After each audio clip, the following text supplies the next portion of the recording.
లంబాడీలను ఎస్టీలో చేర్చిన ఘనత మాజీ ప్రధాని ఇందిరాగాంధీదేనన్నారు మంత్రి పొంగిరెడ్డి శ్రీనివాసరెడ్డి. ఇక ఖమ్మం జిల్లా కూసుమంచిలో జరిగిన సంత్ సేవాలాల్ మహారాజ్ 286వ జయంతి ఉత్సవాల్లో ఆయన ముఖ్య అతిథిగా పాల్గొన్నారు.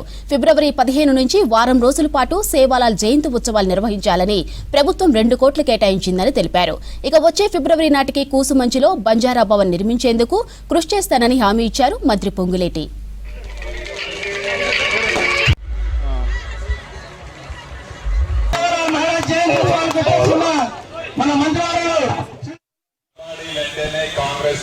కాంగ్రెస్ పార్టీ అంటేనే లంబాడి.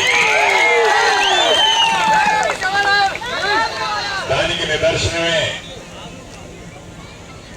గడిచిన అసెంబ్లీ ఎన్నికల్లో గాని పార్లమెంట్ ఎన్నికల్లో గాని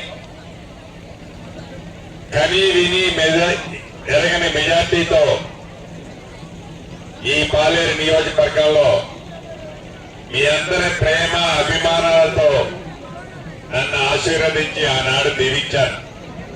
ఆనాడు శ్రీమతి ఇందిరాగాంధీ గారు కూడా తను ప్రధానమంత్రిగా ఉన్నప్పుడు గిరిజనులలో వెనుకబడ్డ తెగకి చెందిన లంబాడీ జాతిని ఎస్టీలో చేర్చింది శ్రీమతి ఇందిరాగాంధీ గారు, మన నాయకురాలు గారు.